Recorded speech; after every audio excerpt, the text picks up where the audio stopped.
अगोदर मंत्रिपदाची शपथ, त्यानंतर काल ज्या मंत्र्यांनी शपथ घेतलेली आहे त्यांना खाते वाटप करण्यात आलेले आहे।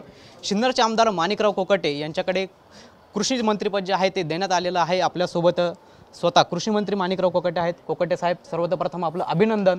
काय सांगाल, आपल्याला आता कृषी मंत्रिपद जे आहे ते मिळालेलं आहे? नाही, फार मोठी जबाबदारी राज्य सरकारने माननीय मुख्यमंत्री उपमुख्यमंत्री दोन्ही उपमुख्यमंत्र्यांनी माझ्यावर टाकलेली आहे। आणि कृषी खाते हे फार मोठं खातं आहे। म्हणजे राज्याच्या दृष्टीने, देशाच्या दृष्टीने आपला देश हा कृषीप्रधान असल्यामुळे या खात्याला जास्त इम्पॉर्टन्स आहे। त्यामुळे शेतकऱ्यांच्या जास्तीत जास्त कशा सोयीसुविधा देता येतील, शेतकऱ्यांचा माल कमी वेळामध्ये मार्केटला कसा येईल किंवा वेगवेगळ्या प्रकारचे टर्मिनल मार्केट्स राज्यामध्ये उभे करून शेतीमाल एक्सपोर्ट इम्पोर्टसाठी जास्तीत जास्त शेतकऱ्यांना माल पाठवण्यासाठी सुविधा कशा निर्माण करता येतील यासाठी मी प्रयत्न करणार आहे। बांधावर असलेल्या शेतकऱ्यांना आता आपला कृषी मंत्री म्हणून सल्ला काय असणार? नाही, त्या शेतकऱ्यांना त्यांचा माल तिथून कमी वेळामध्ये आणि कमी खर्चामध्ये या ठिकाणी मार्केटला गेला पाहिजे आणि मार्केटला त्याला 2 पैसे चांगले मिळाले पाहिजे, ही त्याची भावना आहे। माझी पण तीच भावना आहे। खरं तर आपल्याला मंत्रिपद मिळालं त्यानंतर एक नाशिकच्या राजकीय वर्तुळात एक चर्चा सुरू झाली, ती म्हणजे भुजबळांना शह देण्यासाठी कोकाट्यांना मंत्रिपद दिलं, अशी राजकीय वर्तुळात चर्चा आहे।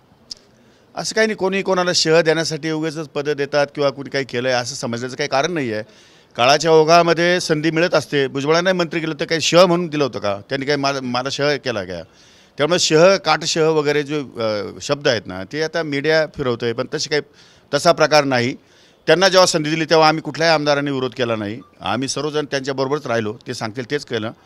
तेव्हा आता संधी त्यांना मिळाली नसेल तर कदाचित काही कारणं असतील, पण संधी जर मला मिळाली तर त्यांच्यासह सर्वांना बरोबर घेऊन काम करू। खरं तर नाराज असलेले जे भुजबळ आहेत त्यांनी आता थेट अजितदादांविरोधात दंड थोपटलेले आहेत, त्यामुळे अनेक वेळा मंत्रिपदावर राहिलेल्या भुजबळांचं आव्हान आपल्याला कसं असणार? त्यांचा तो गैरसमज असण्याची शक्यता नाकारता येत नाही। दादांच्यामुळे काही घडलं असं त्यांनी म्हणण्याचं काही कारण नाही। त्यांनी त्याची शहानिशा करणं आवश्यक आहे आणि त्यानंतर बोललं तर ते योग्य होईल, परंतु शहानिशा करता न करता एखाद्या गोष्टीवरती भाष्य करणं हा बालिशपणाचं लक्षण आहे असं मी समजतो।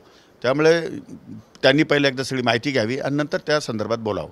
खरं तर या अगोदर देखील राज्याला आपल्या जिल्ह्यातनं कृषी मंत्री राहिलेले आहेत। तुम्ही देखील त्या काळात सरकारमध्ये होता, महाविकास आघाडीमध्ये।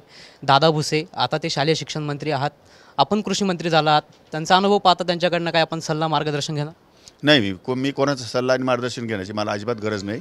मी स्वतः शेतकरी, मी स्वतः निर्णय घेईल आणि मी स्वतः शेतकऱ्याच्या हिताचे निर्णय घेईल।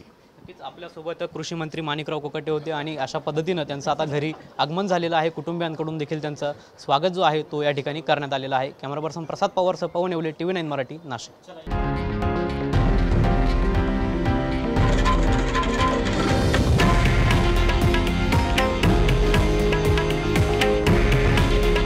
हे आहे देशातील नंबर 1 न्यूज नेटवर्क आणि आपण पाहत आहात TV9 मराठी।